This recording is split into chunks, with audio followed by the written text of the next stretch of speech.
The train lurched to a stop at the weathered platform of Copper Springs, Montana Territory, and Eliza Morrison stepped onto the wooden boards with trembling legs, clutching a carpet bag that held everything she owned in the world, her heart pounding with the terrible knowledge that she could never speak again. The year was 1876, and the journey from Philadelphia had taken 9 days of rattling coaches, stale bread, and the constant fear that someone would try to engage her in conversation. The doctors had examined her throat after the fever took her voice 2 years ago, shaking their heads and muttering words like damaged vocal cords and permanent condition. Her aunt had been kind enough at first, but kindness wore thin when feeding an extra mouth brought no prospects of marriage or usefulness. The advertisement in the Philadelphia Inquirer had seemed like salvation. Rancher in Montana Territory seeks companionable wife. Must be of good character and willing to work hard. Reply to James Hartley, Copper Springs. She had written carefully, explaining her condition in neat script. His reply had been brief but not unkind. If you can cook and keep house, that is all I require. Arrive September 15th. Now she stood on the platform, scanning the handful of weathered faces for someone who might be looking for a bride. The town sprawled before her, a collection of false-fronted buildings lining a dusty main street. Mountains rose in the distance, their peaks already dusted with early snow that caught the afternoon light. The air smelled of pine and wood smoke and horses. Miss Morrison. She turned to see a man approaching, and her breath caught. He was tall, well over 6 feet, with broad shoulders straining against a worn blue shirt. His face was sun-darkened and angular, with lines around his eyes that spoke of years spent squinting into bright horizons. Dark hair curled over his collar beneath a dusty Stetson, and his eyes were the color of storm clouds. He looked to be in his late 20s, maybe 30 at most. There was something gentle in his expression despite his size, a hesitancy that matched her own nervousness. "I am James Hartley," he said, removing his hat. "I hope your journey was not too difficult." She nodded, managing what she hoped was a reassuring smile. Her fingers moved to the small slate and chalk she kept in her pocket, but he spoke again before she could withdraw them. "I have a wagon just here. We can talk on the way to the ranch or not talk, as you prefer." His voice was deep and soft, with a slight drawl that suggested he had not always lived in Montana. "I imagine you are tired." She nodded again, grateful for his understanding. He reached for her carpetbag, and their fingers brushed. The contact sent an unexpected jolt through her, and she pulled back quickly. If he noticed, he gave no sign, simply hefting the bag as though it weighed nothing and gesturing toward a sturdy wagon hitched to 2 patient horses. The wagon seat was high, and she struggled with her skirts. Without a word, James set down her bag and offered his hand. His palm was calloused and warm, his grip steady as he helped her up. She settled onto the wooden bench, acutely aware of how close they would sit for the journey ahead. James climbed up beside her and gathered the reins. "It is about an hour to the ranch," he said. "The road is decent this time of year." He clicked his tongue, and the horses moved forward with a jingle of harness. They rode in silence through the town. Eliza watched the buildings pass. A general store, a saloon with tinny piano music drifting through the doors, a church with white paint peeling from its boards, a blacksmith shop where sparks flew from an anvil. People paused to watch them pass, curiosity plain on their faces. She felt their stares like physical touches, and resisted the urge to shrink into her shawl. Once they left the town behind, the landscape opened up in a way that made her heart lift, despite her anxiety. Rolling hills stretched in every direction, covered in golden grass that rippled in the breeze. Clusters of pine trees dotted the hillsides, and in the distance, the mountains stood like sentinels. The sky was impossibly vast, a blue so deep it seemed to go on forever. "It is beautiful here," James said quietly, as though reading her thoughts. "I came from Texas 5 years ago. Bought the ranch with money I saved working cattle drives. It is not much, but it is mine. Ours, I suppose, now." Eliza glanced at him, surprised by the way he included her so readily. His profile was strong, his attention on the horses and the road ahead. She noticed the way his hands held the reins with easy confidence, the way he sat relaxed despite the jolting of the wagon. There was something solid about him, something that made her feel fractionally safer in this strange new world. "I should tell you about the place," he continued. "There is the main house, 2 bedrooms, a barn, a chicken coop, a smokehouse. I run about 200 head of cattle with help from 2 hired hands, Miguel and his son Carlos. Good men, both of them. They have a cabin on the far side of the property." He paused, seeming to choose his words carefully. "I know this is not what you might have hoped for, marrying a stranger and coming to a place like this. But I will do my best to make you comfortable.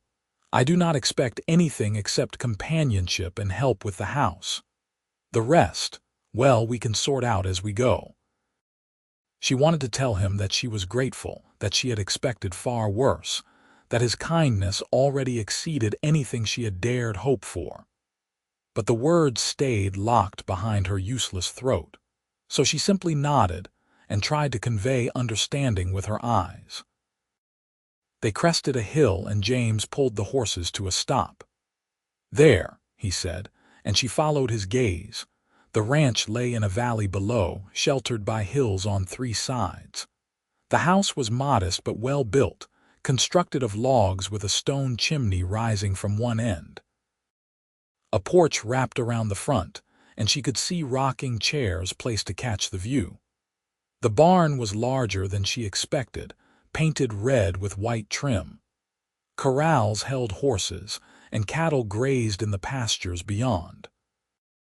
A vegetable garden stretched behind the house, and clotheslines stood ready for use.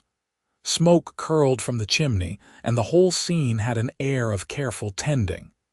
"It is home," James said simply, and she heard the pride in his voice. As they descended into the valley, Eliza felt something shift in her chest. She had been so focused on her own fears that she had not considered what James might be feeling. He had sent for a bride sight unseen, gambling his life on a stranger just as she had gambled hers. The realization made him seem less intimidating and more human, as nervous perhaps as she was. A dog came bounding toward them as they approached the house, barking enthusiastically. "That is Rex," James said. "He is harmless, just loud." The dog was a mix of several breeds, brown and white with flopping ears and a tail that never stopped moving. When James pulled the wagon to a stop, Rex immediately jumped around, trying to get close enough to investigate the newcomer. "Rex, down," James commanded, and the dog obeyed, though his entire body quivered with excitement. James climbed down and came around to help Eliza. This time she was ready for the warmth of his hand, though it still sent that strange flutter through her stomach. Her feet touched the ground, and Rex immediately pushed his nose against her skirt, tail wagging so hard his whole back end moved. She knelt instinctively and offered her hand. Rex sniffed it thoroughly, then licked her fingers with enthusiastic approval. Despite everything, she smiled. The dog's simple acceptance felt like a blessing. "He likes you," James observed. "That is a good sign. He usually barks at strangers for a solid 10 minutes. Eliza stood and brushed off her skirt. James retrieved her carpet bag and gestured toward the house. "Let me show you inside." The front door opened into a large main room that served as kitchen, dining area, and parlor all in one. The space was clean but clearly the domain of a man living alone. Dishes sat stacked on a shelf, and a pot hung over the fireplace. A table with 4 chairs occupied the center of the room, and 2 worn armchairs sat near the hearth. Curtains hung at the windows, but they were plain muslin, purely functional. The floor was swept, and everything was orderly, but there was no softness to the space, no touches that made it feel like a home rather than just a shelter. "Your room is through here," James said, leading her to a door on the right side of the fireplace. The bedroom was small but adequate. A bed with a simple frame stood against one wall, covered with a quilt that had seen better days. A dresser with a mirror occupied another wall, and a washstand with a pitcher and basin sat near the window.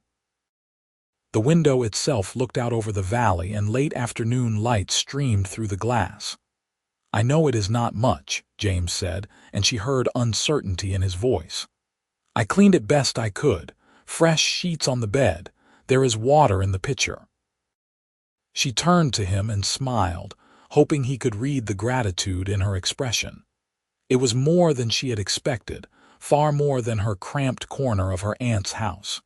She set down her carpetbag and pulled out her slate, writing quickly, "It is perfect, thank you." James read the words and nodded, something like relief crossing his face.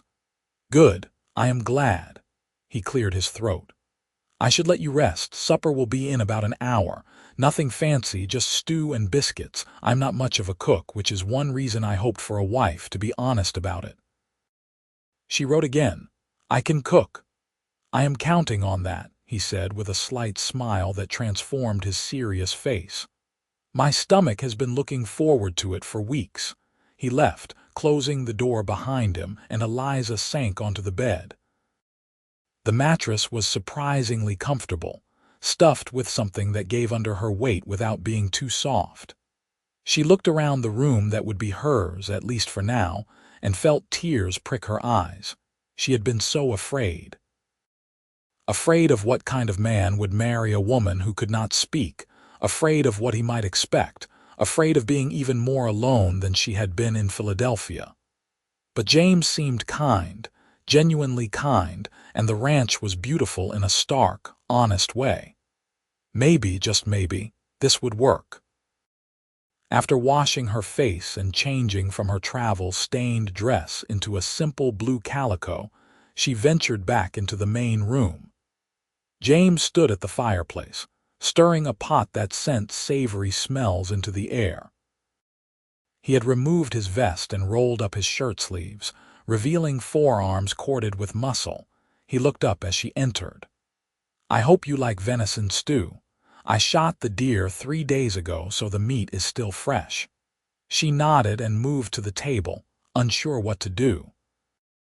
The slate felt awkward in her hands, too formal for simple conversation. "There is coffee if you want it," James offered, gesturing to a pot on the stove. "Cups are on the shelf." She poured herself a cup, grateful for something to occupy her hands. The coffee was strong and hot, exactly what she needed. When she turned back, James was watching her with an expression she could not quite read. "I want you to know," he said slowly, "that I meant what I wrote in my letters. I do not expect anything beyond what you are willing to give. We are strangers and trust takes time. You have your room and I have mine. We will work things out as we go with no pressure and no rushing." The knot in her chest loosened slightly. She set down her cup and wrote on her slate, "I appreciate your kindness. I will do my best to be a good wife." He read the words and shook his head. "Just be yourself. That is all I ask." They ate supper at the table, the stew served in chipped bowls with biscuits that were rock hard. James grimaced as he bit into one. "See what I mean about my cooking? These could be used as ammunition." Eliza tried one and had to agree silently. It was like biting into a stone, but the stew was good, rich and hearty, and she was hungry enough to eat 2 bowls. James watched her eat with evident satisfaction. "I am glad you have an appetite," he said. I was worried you might be one of those delicate ladies who survives on tea and toast." She smiled and shook her head firmly, then wrote, "I like food too much for that." "Good. Because there is plenty of work to do on a ranch and you need strength for it." After supper, she insisted on washing the dishes. James tried to help, but she shooed him away with gestures until he laughed and retreated to one of the armchairs. She worked quickly, heating water and scrubbing the bowls and pot clean. It felt good to have something useful to do to begin establishing her place in this new household. When she finished, she found James watching the fire, Rex at his feet. The dog's tail thumped when she approached, and James looked up. "You did not have to do all that," he said. She wrote, "I wanted to. I need to earn my keep." "You already have, just by being here," he said quietly. "It has been lonely these past years. I did not realize how much until I started thinking about having someone to share it all with." The honesty in his words touched something deep inside her. She had been so focused on her own situation that she had not fully considered his. A man in his prime, choosing to send for a mail-order bride rather than courting someone local. There must be a story there, but she did not know how to ask. As if sensing her curiosity, James continued, "There are not many unmarried women in Copper Springs. A few, but none that I connected with. And after my parents died when I was 22, I stopped trusting easy connections. I wanted something straightforward, honest, an arrangement where both parties knew what they were getting." She nodded, understanding in a way she suspected he did not expect. She wrote, "I know about losing trust. My aunt made it clear I was a burden after I lost my voice." "This is better than charity." James read the words, his jaw tightening. "You are not a burden. Do not ever think that." The intensity in his voice surprised her. She looked up from her slate and met his eyes, seeing something fierce there, protective. It made her breath catch. "We should probably discuss the practical matters," James said, his voice returning to a more normal tone. "Tomorrow we can go into town and get married. The preacher is a decent man, will not make a fuss. After that, you will legally be Eliza Hartley, and this will be your home as much as mine. I will introduce you to Miguel and Carlos, show you around the property. There is plenty to do before winter sets in, but nothing that cannot wait a day or two while you settle in." She wrote, "I am ready to help now. I do not need special treatment." "I know you are capable," James said.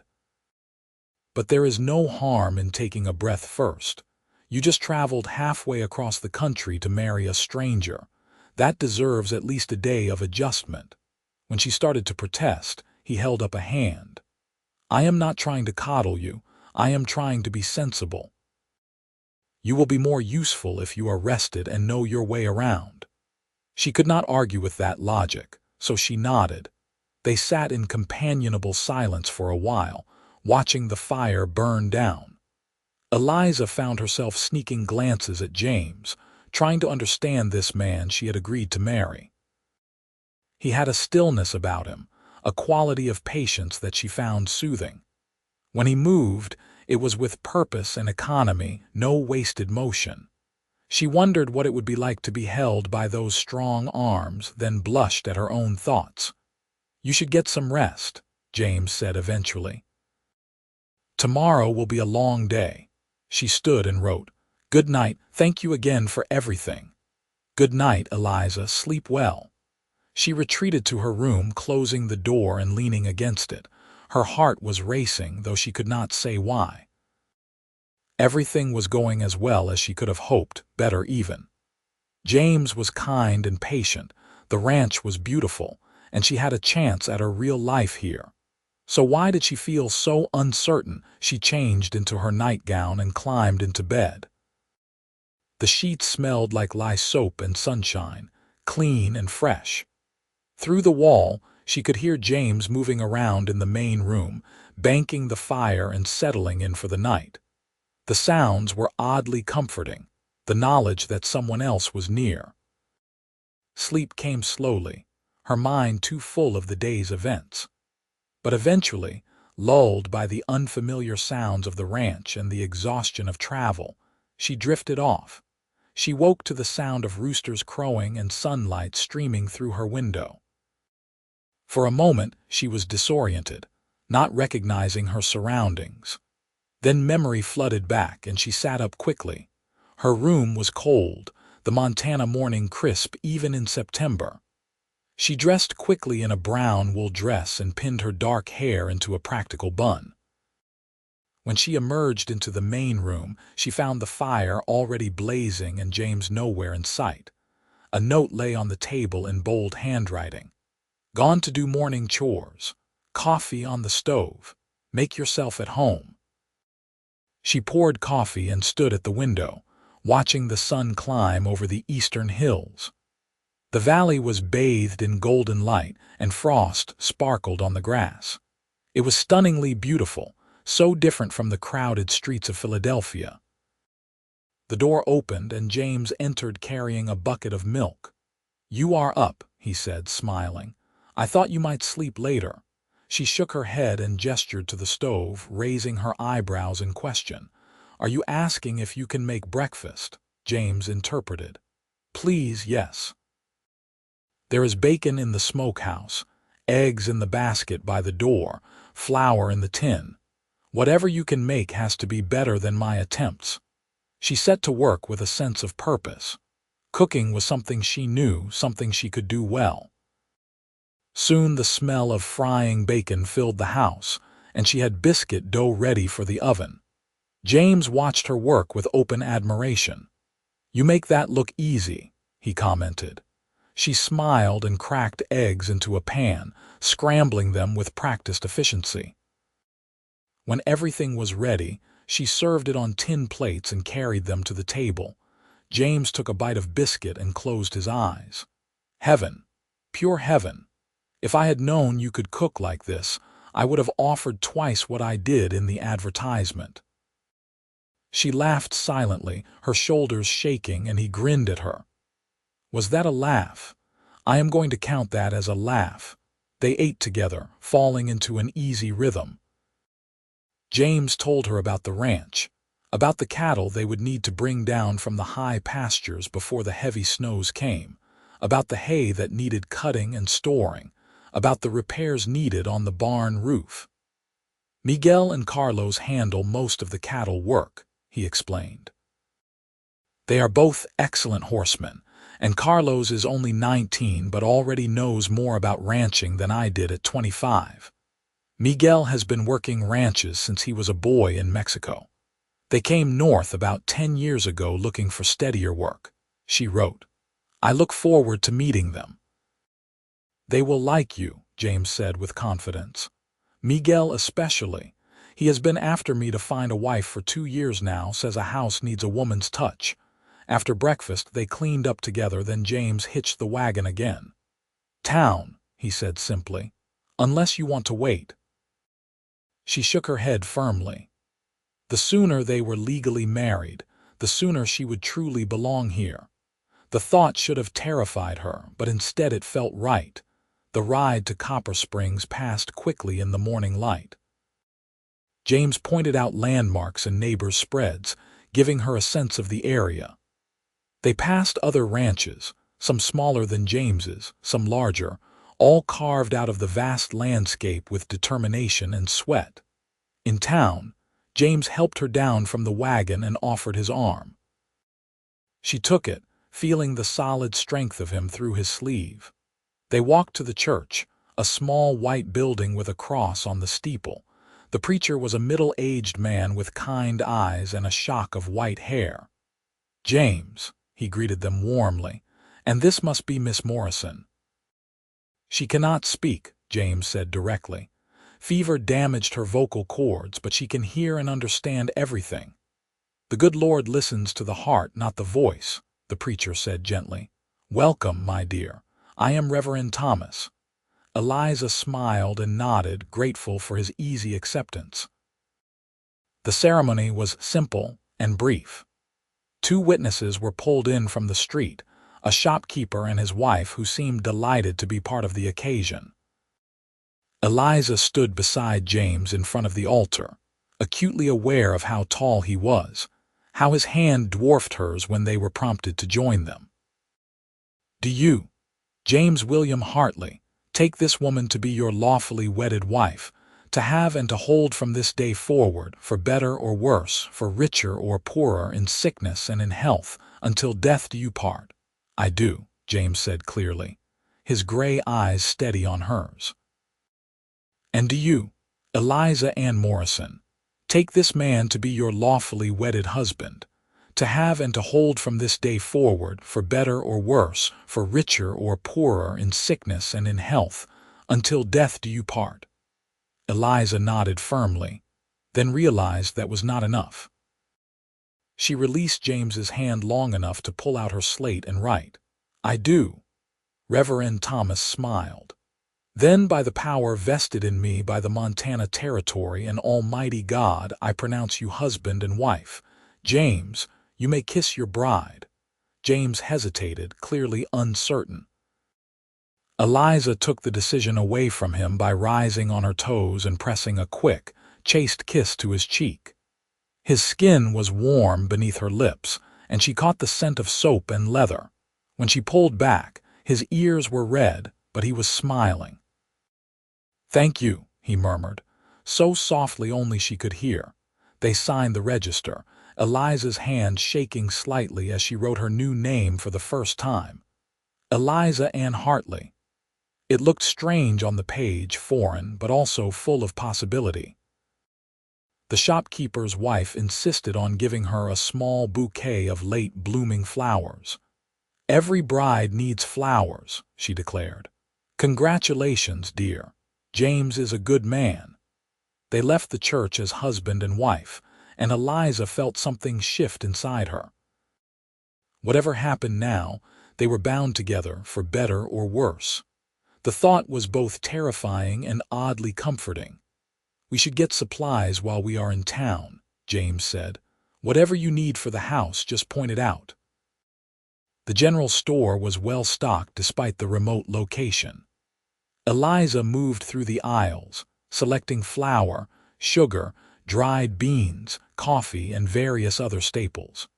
She also found fabric for new curtains, thread for mending, and a few other items to make the house more comfortable. James watched her selections and nodded approval. "Get whatever you want," he said when she hesitated over a set of nice dishes. "You are the lady of the house now. It should have things you like." She added the dishes to their pile, along with new linens and a pretty glass lamp. By the time they finished, the wagon was full, and James's wallet was considerably lighter. But he did not complain, just loaded everything carefully and helped her back onto the seat. On the way out of town, they passed a small crowd gathered outside the saloon. A man was speaking loudly about politics and the upcoming territorial legislature elections. James shook his head. "Always something to argue about," he muttered. "That is one thing I do not miss about living in more populated areas. Too much noise, too many opinions." She wrote on her slate, "You prefer the quiet, I do. Out here things are simpler. You work hard, you treat people fairly, you make a life. No need for all the complications." She understood that completely. The quiet suited her too, a world where her silence was not a disability, but simply part of the landscape's peace. Back at the ranch, they unloaded supplies together. Miguel and Carlos appeared to help, and James made the introductions. Miguel was a stocky man in his 40s with weathered brown skin and intelligent dark eyes. His son Carlos was tall and lean, with his father's eyes and an easy smile. Both removed their hats respectfully when James introduced Eliza. "Senora Hartley," Miguel said with a slight bow. "Welcome. We are very happy the boss has found a wife." Carlos nodded enthusiastically. "The house will be better now. No offense, boss, but you needed help," James laughed. "None taken. You are absolutely right." Eliza smiled at them both and wrote on her slate, "Thank you, I am glad to meet you." Miguel read the words and nodded. "We will help however we can, Senora. If you need anything, you ask." Over the next few days, Eliza threw herself into making the house a home. She scrubbed every surface, hung new curtains, arranged the dishes, and transformed the stark masculine space into something softer without losing its essential character. She cooked meals that had James and the hands praising her skills, and she began to learn the rhythm of ranch life. Each morning she woke to the sound of James moving around before dawn, heading out to tend the stock. She would rise and start breakfast, timing it so that hot food was ready when he came in cold and hungry. After breakfast, she would tackle household chores while James worked outside, sometimes close enough that she could see him through the windows, sometimes riding off to check distant pastures. Miguel and Carlos often came to the house for the midday meal, and she enjoyed their company. Miguel told stories about his youth in Mexico, about the revolution and the reasons he had come north. Carlos was quieter but had a gentle humor that showed in his eyes. Neither of them treated her silence as strange or off-putting, simply adapting to her slate and gestures as though it was the most natural thing in the world. At night, she and James would sit by the fire, reading or mending or simply enjoying the quiet companionship. Sometimes James would talk about his plans for the ranch, his hopes to expand the herd and maybe buy more land. Sometimes he would ask her about Philadelphia, and she would write long explanations about the city, her life before the fever, the dreams she had given up. "You gave up a lot to come here," James said one evening, reading about her plans to be a teacher before she lost her voice. She wrote, "I gained more than I lost." He looked at her for a long moment, something intense in his gaze. "I am glad you feel that way. I was afraid you would regret it." She shook her head firmly and wrote, "No regrets." And it was true. As the days passed, she found herself settling into this new life with an ease that surprised her. The work was hard but satisfying, and the landscape grew on her, its vast spaces and clean air feeling like freedom after the crowded city. More than that, though, was James himself. She found herself watching him more and more, noticing little things. The way he was gentle with the horses, speaking to them in low tones as he worked. The way he always made sure she had enough firewood before the cold nights. The way he smiled when he tasted something she had cooked that was particularly good. The way his hands moved when he worked leather or wood, skilled and sure. He was. She realized with a start one afternoon as she watched him repair a fence. A very handsome man. She had noticed his looks on the platform that first day, but now she saw beyond the physical to the person inside. He was patient and kind, hardworking and honest, and he treated her with a respect that made her feel valued in a way she had not felt since before her illness. The realization that she was developing feelings for her husband was both wonderful and terrifying. Wonderful because it meant their arrangement had the potential to become something real, something deep. Terrifying because she did not know if he felt the same way, or if to him she was simply a practical solution to his loneliness and his need for help around the ranch. October arrived with a snap of cold that promised an early winter. James and the hands worked long hours bringing the cattle down from the high country, and Eliza kept food ready at all hours for the exhausted men. She also began to prepare for winter in earnest, helping to salt meat and store vegetables, making preserves from the last of the garden's bounty. One evening, James came in particularly late, covered in mud and clearly exhausted. He had been helping pull a cow out of a bog hole, he explained, and the animal had not been cooperative. Eliza heated water for a bath, setting up the tin tub near the fire while James watched with grateful eyes. "You are an angel," he said. "I was planning to just collapse into bed dirty." She shook her head firmly and pointed to the tub. He laughed and retreated to his room to strip off his filthy clothes. When he emerged in clean trousers with a towel around his shoulders, she busied herself at the stove, giving him privacy for his bath. But she was acutely aware of him just a few feet away, the sound of water sloshing, the occasional contented sigh. When she risked a glance, she caught a glimpse of his broad back, muscles moving under tanned skin, and quickly looked away, her cheeks burning. What was wrong with her? She was acting like a silly girl, not a grown woman who had married this man. But they were still strangers in many ways, still learning each other, and the thought of bridging the physical distance between them made her nervous and excited in equal measure. Eliza. She turned to find James standing by the tub, decently covered by the towel, watching her with concern. "Are you all right? You look flushed." She nodded quickly and gestured to the stove, pretending the heat from cooking was responsible. He did not look entirely convinced, but did not press. "I am finished if you want to empty the tub, or I can do it in the morning." She shook her head and made shooing motions toward his room.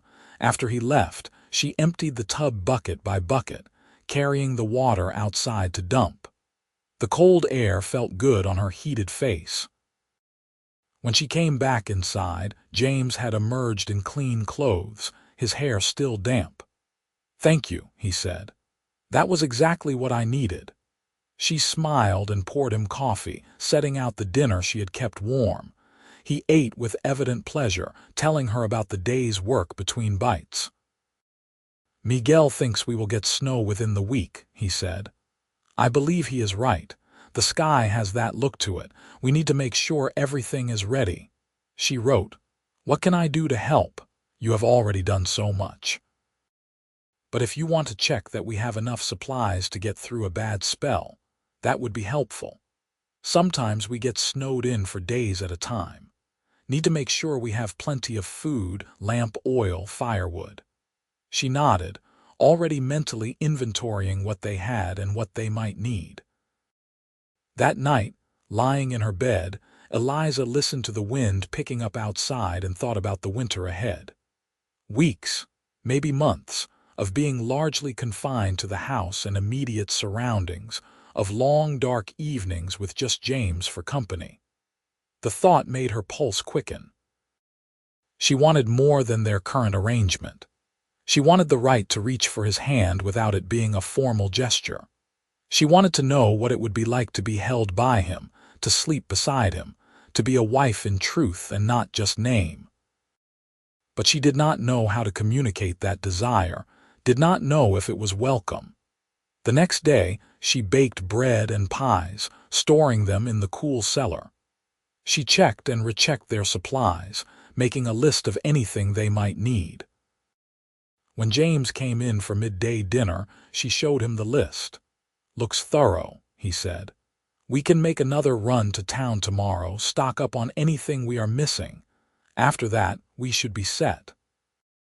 The trip to town the next day was hurried, both of them aware of the steel-gray clouds building in the west.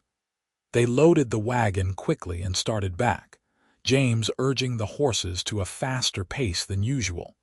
They were still an hour from home when the first snowflakes began to fall. Within minutes, it was a full blizzard, wind-driven snow cutting visibility to almost nothing. James pulled up the collar of his coat and squinted into the storm. "Hold on," he shouted over the wind. "The horses know the way home."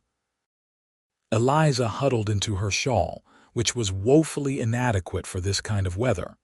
She had not expected snow so heavy so fast. Back in Philadelphia, October storms were cold rain, not this wall of white. James noticed her shivering and did something that surprised her. He put his arm around her and pulled her close against his side, sharing his warmth. "Lean into me," he said. "We will keep each other warm." She did not hesitate, pressing against him and feeling his solid warmth through their clothes. His arm was strong around her, holding her steady as the wagon jolted over the increasingly snow-covered road. Despite the cold and the danger, she felt a thrill at the closeness, at this necessary intimacy. The journey that should have taken an hour stretched to nearly 2, the horses plodding slowly through deepening drifts. But finally, like a miracle, the shapes of the ranch buildings emerged from the white chaos. James guided the horses to the barn, and Miguel appeared like a ghost from the storm to help. "Go to the house," Miguel shouted. "I will take care of this." James did not argue. He jumped down and reached for Eliza, lifting her bodily from the wagon and carrying her through the snow to the house. She clung to him, her hands numb with cold, and felt his heart pounding against her side. He kicked the door open and carried her inside, setting her down near the fire. "Get those wet things off," he ordered, already stripping off his own coat and hat. Miguel stocked the fire before the storm hit, thank God. She fumbled with the buttons on her coat, but her fingers would not cooperate.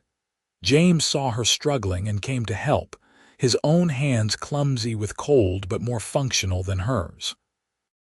He unbuttoned her coat and helped her out of it, then wrapped a blanket around her shoulders. "Sit close to the fire," he said. "I will make hot coffee." She obeyed, holding her hands out to the flames. Sensation began to return in painful prickles, but she welcomed it. Outside, the wind howled like a living thing and snow piled against the windows. James brought her coffee laced with something that burned going down but spread warmth through her chest. "Whiskey," he explained, "for medicinal purposes." She took another sip, grateful for the heat. James sat beside her, his own cup steaming in his hands. They were close enough that their shoulders touched, and neither of them moved away. "That was too close," James said quietly. "I should have watched the sky better. I knew a storm was coming, but I did not expect it so fast." She wrote on her slate, though her hand still shook. "We are safe. That is what matters. You could have been hurt, or worse." The fear in his voice surprised her. She set down her slate and cup and impulsively took his hand. It was cold still, the fingers red from exposure, but it closed around hers with immediate firmness. "I am responsible for you," he said, looking at their joined hands. "If something happened to you because of my poor judgment, I could not forgive myself." She squeezed his hand, trying to convey understanding and forgiveness and something more, something she did not have words for even if she could speak. He looked up and met her eyes, and the moment stretched between them, charged with unspoken feeling. She saw the same longing in his face that she felt in her own heart, and her breath caught. "Eliza," he said softly, and there was a question in the way he said her name. She answered by leaning forward, closing the small distance between them. Their lips met in a kiss that was nothing like the chaste peck at their wedding. This was real and searching, tentative at first and then deeper as James responded. His free hand came up to cup her face, gentle despite his size, and she felt herself melting into the warmth of him. When they finally broke apart, both breathing hard, James rested his forehead against hers. "I have wanted to do that for weeks," he admitted, "but I did not know if you felt the same." She pulled back enough to reach her slate, writing with shaking hands. "I have wanted it too." The smile that spread across his face was like sunrise. "Really?" she nodded, her own smile so wide it hurt her cheeks. "I know we married for practical reasons," James said, his thumb stroking her cheek. "But somewhere along the way I started to care for you, more than care. I think I am falling in love with you, Eliza Hartley." Tears sprang to her eyes, happy tears that spilled over before she could stop them. She reached for her slate. "I love you too. I think I have for a while, but was afraid to hope you might feel the same." James pulled her into his arms, holding her close, and she buried her face against his chest, feeling his heart beating strong and fast. "We are a pair of fools," he said with a laugh, "dancing around our feelings when we are married and share a house." She laughed too, the silent shaking of her shoulders that he had come to recognize. When she pulled back, he was grinning at her. "This is the best snowstorm I have ever been in," he declared. The storm raged for 3 days, burying the ranch under 2 feet of snow. But inside the house, a different kind of storm had broken, one that brought warmth instead of cold.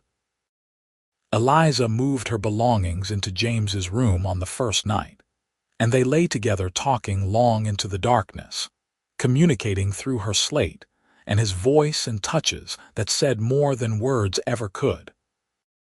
James told her about his childhood in Texas, about parents who had loved him but died too soon in a cholera outbreak, about his decision to go north and start fresh, about the hard years of working for other men before he saved enough to buy his own land, about loneliness that had become so familiar he almost stopped noticing it.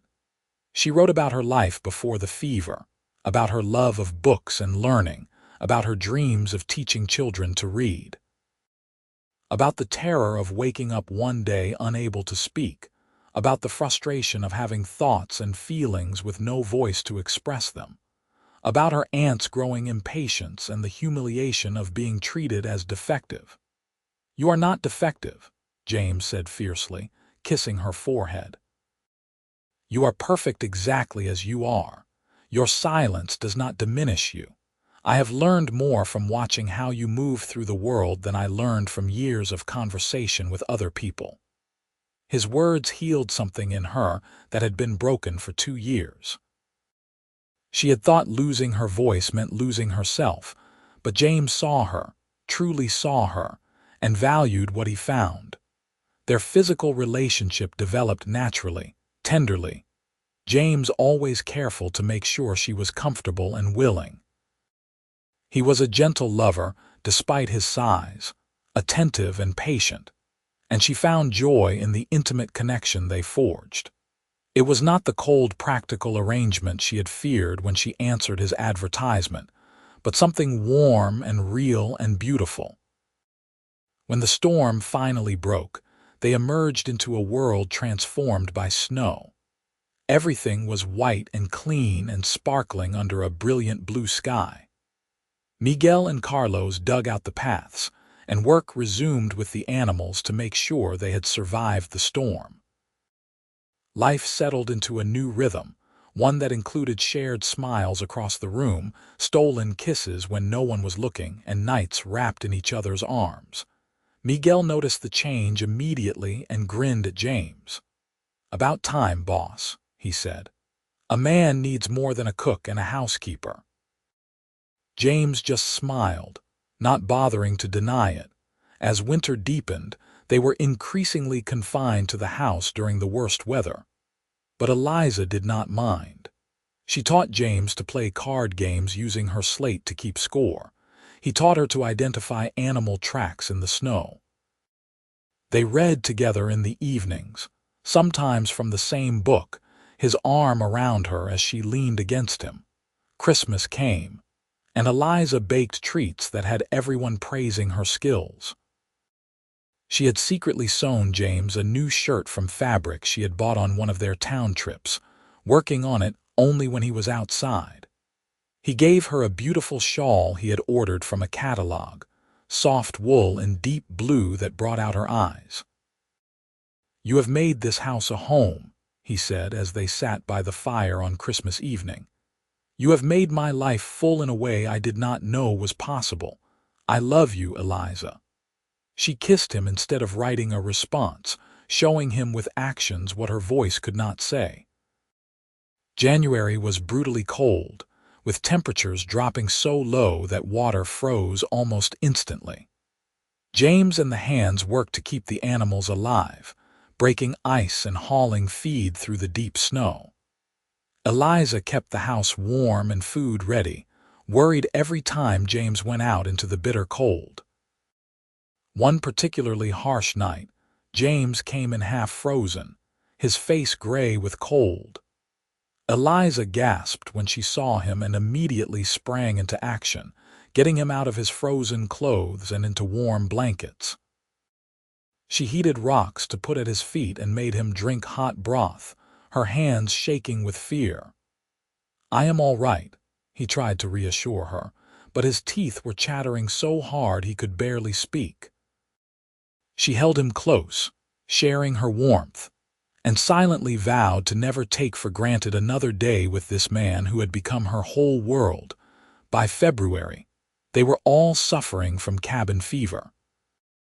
Miguel and Carlos came to the house more often, just for the company, and they would sit around the table playing cards and telling stories to pass the long evenings. Eliza enjoyed these gatherings, feeling like she was part of a family again. One evening, Carlos shyly produced a harmonica and began to play. The music filled the house, sweet and haunting, and Eliza closed her eyes to better hear it. When she opened them, James was watching her with such love in his face that she felt her heart might burst. Later in bed, James held her close. "I have been thinking," he said. "This has been a hard winter, but next year will be better. We will be more prepared, and we will have had more time to save money and build up supplies. And maybe, if we are blessed, we will not be alone." She understood what he was saying and felt a flutter of hope and fear. A child. The possibility both terrified and excited her. How would she communicate with a baby when she could not speak? But looking at James's hopeful face, she could not help but share his dream. She wrote, "I would like that." "A family." "A family," he repeated, kissing her. "That sounds perfect." Spring came late that year, the snow clinging stubbornly into April. But finally the warmth arrived, melting the drifts and turning the valley green. Flowers bloomed, and the cattle gave birth to calves that gamboled in the pastures. James and the hands worked from dawn to dusk, making repairs and preparing for the busy season ahead. Eliza threw herself into spring cleaning, airing out the house and washing everything washable. She also planted a larger garden, determined to put up even more food for the next winter. As she worked in the warm sun, she realized she was happier than she had been in years, maybe ever. In May, she began to suspect she might be pregnant. She missed her monthly courses and felt queasy in the mornings. She said nothing at first, wanting to be sure, but James noticed her putting her hand to her stomach and looking thoughtful. "Eliza," he asked one evening, "is there something you need to tell me?" She bit her lip, then wrote on her slate, "I think I might be expecting a baby." His face went through a series of expressions: shock, joy, fear, and finally pure happiness. "Really? Are you sure?" she wrote. "Not completely sure yet, but I think so." He pulled her into his arms, lifting her right off her feet and spinning her around. "A baby! We are going to have a baby!" His joy was infectious, and she laughed silently, holding onto his shoulders as he spun her. When he set her down, he immediately looked concerned. "Should you be doing that? Should you be doing all the work you have been doing? Maybe you should rest more." She rolled her eyes and wrote, "I am pregnant, not sick. Women have been having babies while doing work for thousands of years." "But I want you to be careful," he insisted. "You are precious to me. You and the baby both." She kissed him to stop his worrying, and it worked as it always did, his concerns melting in the warmth of their connection. Over the next months, her body changed, her belly growing round with their child. James treated her like she was made of glass, much to her amusement. He insisted on doing tasks she was perfectly capable of handling and fussed if she so much as lifted a heavy pot. Miguel and Carlos were delighted by the news, already planning what they would teach the child. "A boy needs to know how to ride," Carlos declared. "Or a girl," Miguel corrected. "Girls can ride too." Eliza appreciated their support and their easy acceptance of the upcoming addition to their little family. As summer faded into fall, she began to prepare in earnest for the baby's arrival. She sewed tiny clothes and blankets, set up a cradle that had been stored in the barn, and made lists of everything they would need. James made a trip to town and returned with a stack of books about childbirth and infant care, which he read cover to cover. "I want to be prepared," he explained when she smiled at his studiousness. "I have delivered calves and foals, but a baby is different." In late October, just over a year after she had arrived in Copper Springs as a frightened mail-order bride, Eliza went into labor. James sent Carlos riding hard for the nearest town to fetch the midwife, while he and Miguel stayed with her. The labor was long and difficult, lasting through the night and into the next day. James held her hand through every contraction, wiping her forehead with a cool cloth and murmuring encouragement. She could not cry out in pain, which frustrated her, but James seemed to read her needs in her face and the grip of her hand. "You are so strong," he told her. "The strongest person I know. You can do this, Eliza. We are going to meet our baby soon." The midwife arrived just in time, a capable woman named Mrs. Henderson who took charge with brisk efficiency. "First babies take their time," she said, "but this one is coming along well. Just keep breathing and pushing when I tell you." Finally, as the sun was setting on the second day, their baby was born. The midwife held up a squalling infant and announced, "It is a boy, a healthy, strong boy." Eliza collapsed back against the pillows, exhausted but filled with overwhelming joy. James was crying openly, tears streaming down his face as he looked at his son. "He is perfect," James whispered. "Absolutely perfect." Mrs. Henderson cleaned the baby and wrapped him in a blanket, then placed him in Eliza's arms. She looked down at the tiny face, the dark hair, the eyes trying to focus on her, and felt love so fierce it took her breath away. "What will you name him?" Mrs. Henderson asked. James looked at Eliza, leaving the decision to her. She thought for a moment, then carefully spelled out letters on the blanket. "Thomas, Thomas," James said softly, "after the Reverend who married us. Thomas James Hartley. It is a good, strong name." Little Thomas proved to be a healthy baby with a powerful set of lungs. Eliza worried about not being able to soothe him with her voice, but she found other ways. She hummed, a sound she could make even if she could not form words, and the vibration seemed to comfort him. She held him close, letting him feel her heartbeat, and rocked him for hours when he was fussy. James was a devoted father, getting up in the night to change diapers and walking the floor with Thomas when Eliza needed rest. Miguel and Carlos took turns bringing gifts: a tiny hat, a rattle carved from wood, a soft toy made from scraps of leather. Winter came again, but this time it did not seem so long or so hard. They had Thomas to care for and delight in, watching him grow and change every day. He smiled at them by Christmas, and Eliza felt her heart could not possibly hold more joy. "He looks like you," James said one evening, watching Eliza nurse their son. "He has your eyes and your smile." She shook her head and pointed to Thomas's strong chin and broad hands, clearly inherited from his father. "He is the best of both of us," James decided. "And the luckiest boy in Montana to have you for a mother." As Thomas grew into a toddler, Eliza continued to worry about her inability to speak to him, but James assured her constantly that she was doing wonderfully. "He understands you perfectly," James said. "Watch him. When you gesture, he knows what you mean. When you smile, he smiles back. Love does not need words, Eliza. You show him every day how much you love him, and he knows it." It was true. Thomas was a happy, secure child who went to his mother for comfort and laughed at her playful gestures. He learned to recognize her expressions and movements as language, developing an intuitive understanding that amazed everyone. The ranch prospered over the next few years. James expanded the herd and bought additional land. Miguel became more of a partner than a hired hand, and Carlos proved himself invaluable during the busy seasons. The house grew too, with James adding a room for Thomas and later renovating the barn. When Thomas was 3, Eliza discovered she was pregnant again. This time the pregnancy was easier, and in the spring of 1880 she gave birth to a daughter they named Sarah.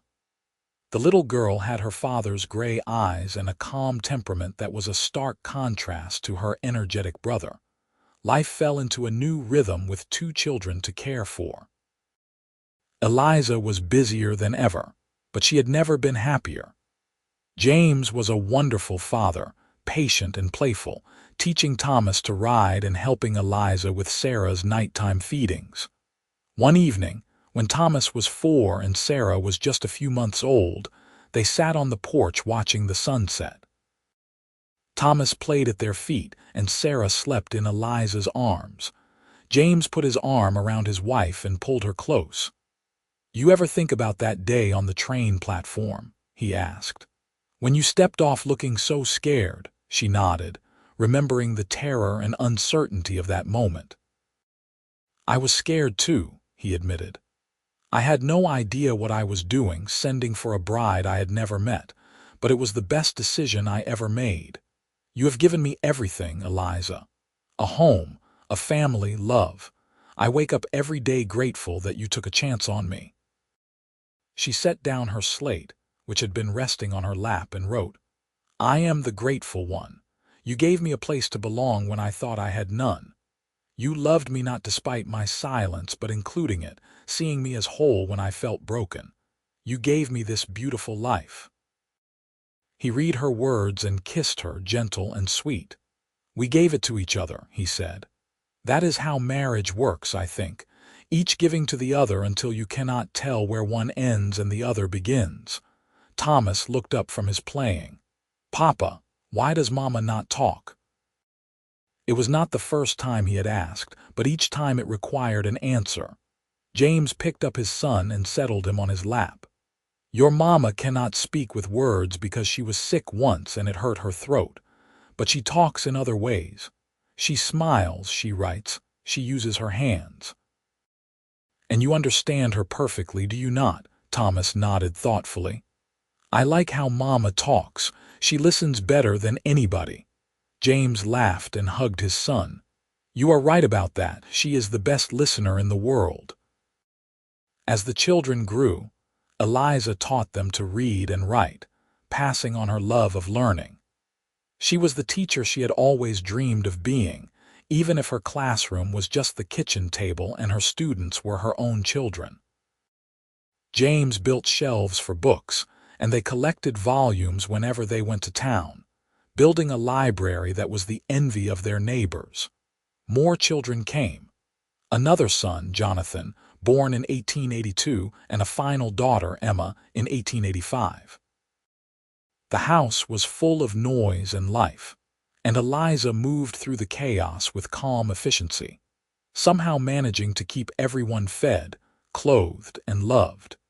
James's hair began to show gray at the temples, and Eliza noticed lines around his eyes that had not been there when they met. But he was still strong and vital, still looking at her with the same love that had been there from those early days.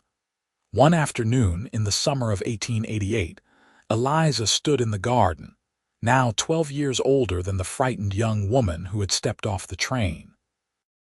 Her children played nearby, their laughter filling the air. She looked at the house, improved and expanded over the years, at the barn and corrals where James worked with the horses, at the mountains in the distance, constant and eternal. James came up behind her and put his arms around her waist, resting his chin on her shoulder. "What are you thinking about?" he asked. She leaned back against him, feeling the familiar, solid warmth of him. Then she reached for the slate she always kept nearby and wrote, "I am thinking how lucky I am, how this life exceeded every dream I had, How I love you more today than I did yesterday, and will love you more tomorrow." He turned her around and cupped her face in his hands, those hands that had worked so hard to build this life for them. "I love you, Eliza Hartley. I loved you when you stepped off that train not able to speak. I loved you when you learned my language was kindness and answered it with your own. I will love you until my last breath and beyond." She reached up and pulled him down for a kiss, and around them their children made disgusted noises at their parents' display of affection. But neither James nor Eliza paid any attention. They were lost in each other, in the love that had grown from a practical arrangement into something profound and unbreakable. That evening, after the children were in bed, they sat on the porch as they had done 1,000 times before. The stars were brilliant overhead, and a gentle breeze carried the scent of grass and pine. "Tell me a story," James said, which was his way of asking her to write about something on her slate. She thought for a moment, then began to write by the light of the lamp. When she finished, she handed him the slate, and he read aloud. "Once there was a woman who lost her voice but found her life. She traveled across the country to marry a stranger, terrified but hopeful. The stranger turned out to be a kind man who saw past her silence to the person inside. He learned that her language was kindness, expressed in actions rather than words. She learned that his language was the same, shown in patience and respect and gentle touches. Together, they built a life full of love and children and hard work and joy. And they lived happily, not because everything was easy, but because they chose each other every day in big ways and small." The end. James set down the slate and pulled her close. "That is a good story," he said, his voice rough with emotion. "The best story I know." She nestled against him, and they sat in comfortable silence, watching the stars wheel overhead. Around them, the ranch was quiet except for the natural sounds of the night. Inside, their children slept safely. In the barn, the animals rested. Everything was as it should be. Eliza thought back to that terrified girl on the train platform, unable to imagine the life that awaited her. If she could go back and tell her younger self anything, it would be this: that love did not need words, that home was not a place but a person, that kindness was the truest language of all. The years continued to pass, each one bringing its own challenges and joys. Thomas grew into a young man who combined his mother's intelligence with his father's strength, eventually taking over more and more of the ranch work. Sarah became a teacher herself, opening a small school in Copper Springs that served the scattered ranching families. Jonathan showed a talent for working with horses that rivaled his father's. And Emma, the baby, grew into a spirited young woman who could outride any of her brothers. Miguel retired eventually, his son Carlos stepping fully into his role.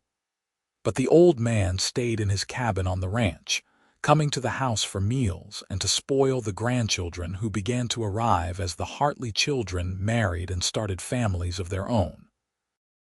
James and Eliza grew old together, their love deepening with each passing year.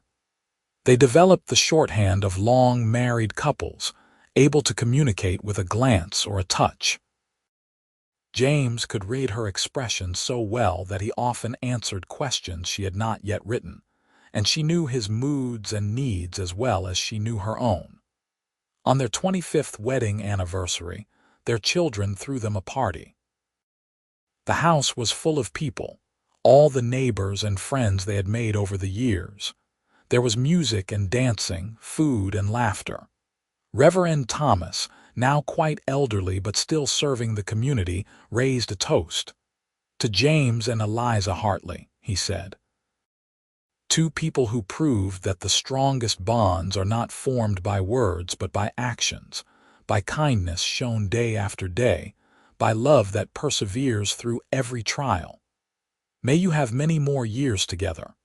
Everyone raised their glasses, and James pulled Eliza into a dance. She had learned to dance by feeling the rhythm through James's body and the music's vibration, and they moved together with the ease of long practice. 25 years, James murmured in her ear. It feels like forever and like no time at all. She smiled up at him, and he needed no slate to know what she meant. She felt the same. As they grew older still, they began to slow down. James handed more of the ranch work to Thomas and Carlos, and Eliza taught Sarah's daughter how to bake the bread and pies that had become famous throughout the county. They spent more time on the porch, watching the valley they loved and remembering the life they had built there. One spring morning, when Eliza was in her early 60s, she woke to find James watching her with an expression of such tenderness it made her heart ache. "What?" she mouthed, smiling. "I am just grateful," he said, "for every day, every moment. I know we will not live forever, and I find myself wanting to memorize everything about you. The way you look in the morning light, the way you smile when one of the grandchildren does something clever, the way you fit perfectly in my arms." She reached for him, and he gathered her close. They lay together, holding each other, feeling the steady beat of two hearts that had learned to pound as one. "I am not afraid of dying," James said quietly, "but I am afraid of losing you, of being without you." She pulled back and made him look at her. Then she placed his hand over her heart, then placed her hand over his. The message was clear. We are part of each other now, and that can never be lost. He understood, as he always did. You are right. Whatever happens, we will always have this. What we built together, the love we made, the family we created, that is eternal. They rose and dressed and started another day. There were grandchildren to visit, chores to do, meals to prepare. The rhythm of ranch life continued as it always had, marking time with seasons and sunrises. But that evening, sitting on their porch as the sun set in a blaze of gold and red, James took Eliza's hand. "I want you to know," he said, "that you are the best thing that ever happened to me. That day on the train platform changed my life in ways I never could have imagined. You taught me that silence can be eloquent, that actions speak louder than words, that love is patient and kind and enduring." Eliza reached for her slate. Even after all these years, still the easiest way for her to express complex thoughts. "You taught me that I was not broken, that my silence did not define me, that I could be loved completely and truly. You gave me a home, a family, a life full of meaning. You learned my language and I learned yours, and together we created something beautiful." James read her words and kissed her hand. "The cowboy and the mail-order bride who never spoke a word," he said with a smile. "It sounds like a dime novel." She laughed silently, her shoulders shaking with mirth, and he laughed with her. Around them, the ranch settled into night.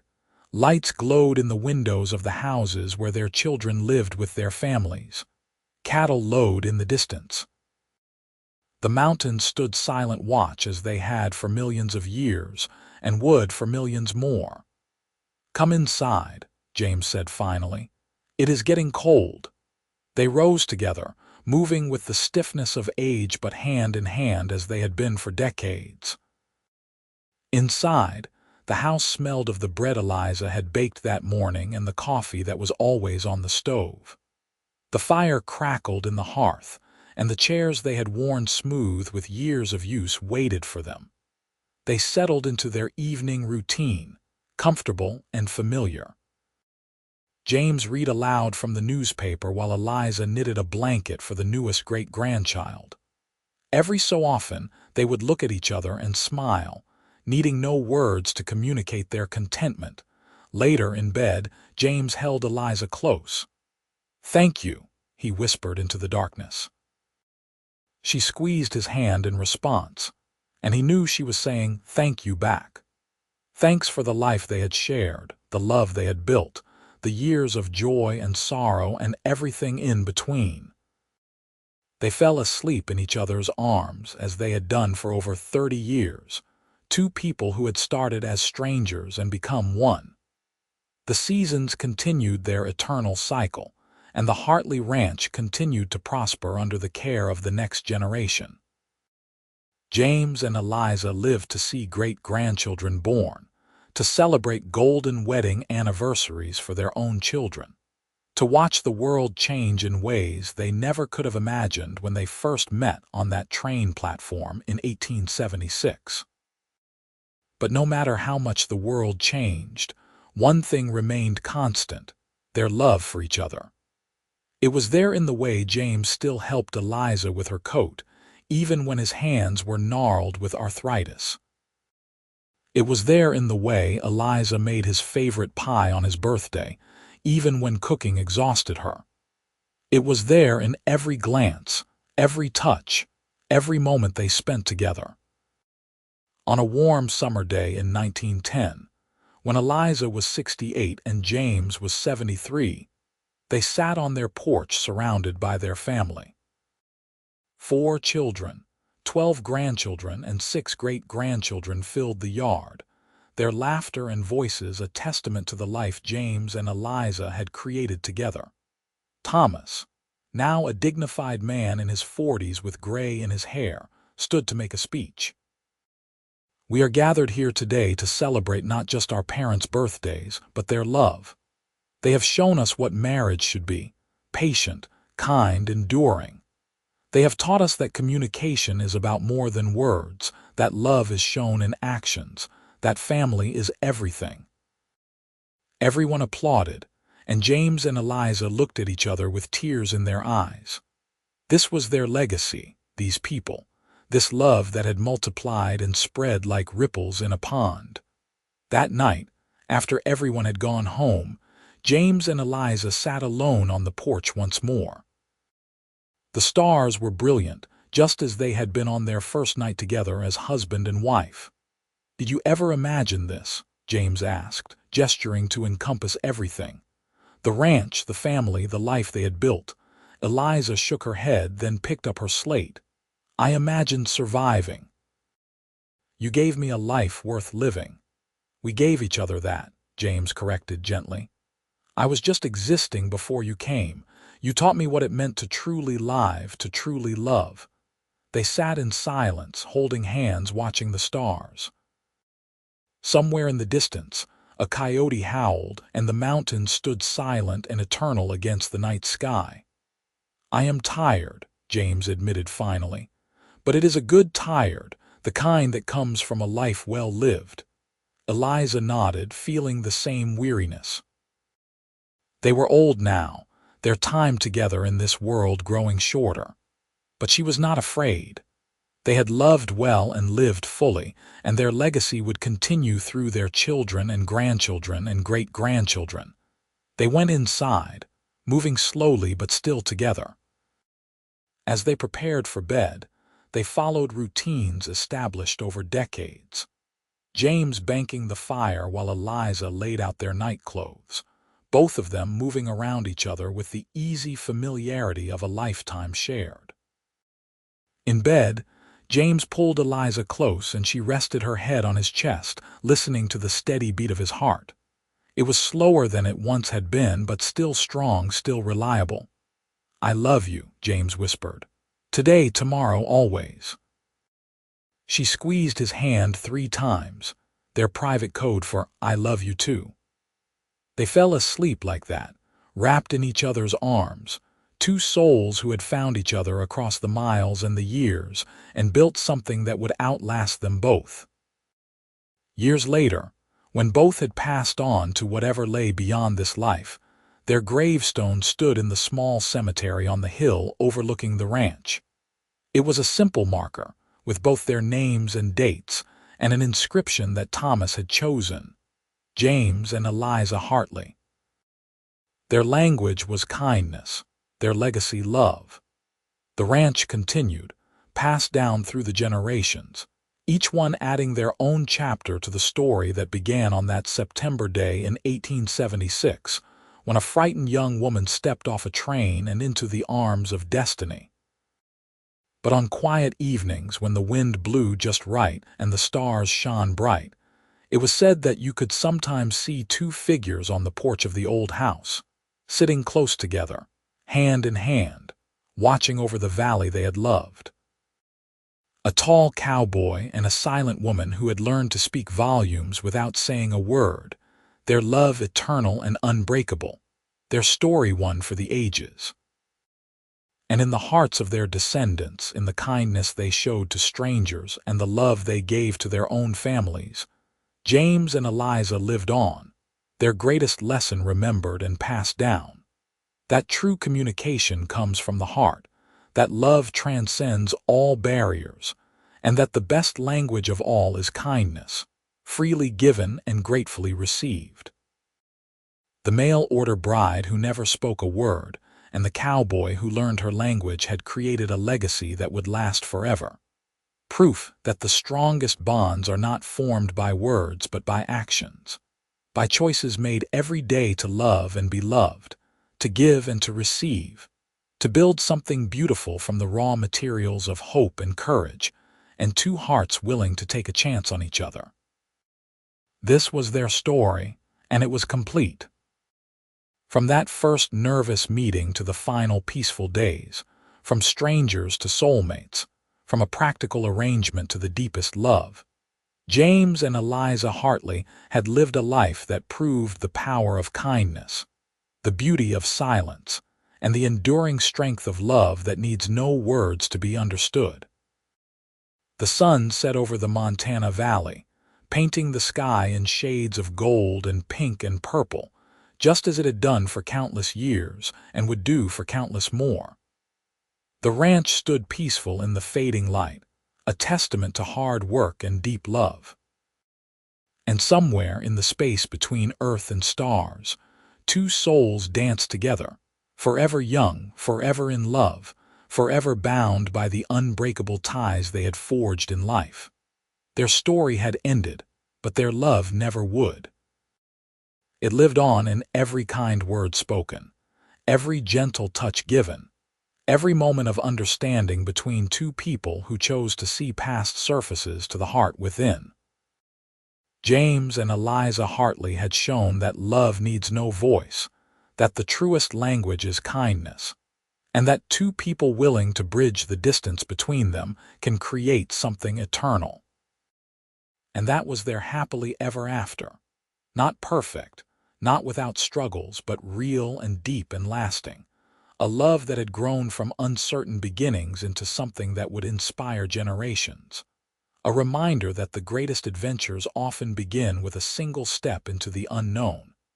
And that the greatest love stories are written not in words but in the daily choices to be kind, to be patient, to be present, to be love for another human being. The cowboy had learned her language, and she had learned his, and together they had created a dialect all their own, spoken in glances and touches, and 1,000 small acts of devotion. It was a language that transcended words, that needed no voice to be heard, that spoke directly from heart to heart. And in the end, that was the only language that truly mattered. The language of love, of kindness, of two souls recognizing each other across all barriers and choosing, every single day, to stay together, to build together, to love together, until death parted them and beyond. This was their story, complete and whole and perfect in its imperfection, a testament to the power of human connection and the enduring strength of love freely given and gratefully received. From that first moment on the train platform to the final peaceful days on the porch they had built together, James and Eliza Hartley had lived a love story for the ages, proving that sometimes the greatest romances begin with the smallest act of courage. Answering an advertisement, stepping off a train, offering a hand, opening a heart. Their legacy lived on in the valley, in the ranch that bore their name, in the descendants who carried their blood and their values, in the stories told around dinner tables and campfires, in the example they set of what marriage could be when built on respect and kindness and genuine love. The mail-order bride who never spoke a word, and the cowboy who learned her language had created something that would never die, something that would continue to inspire and guide long after they were gone.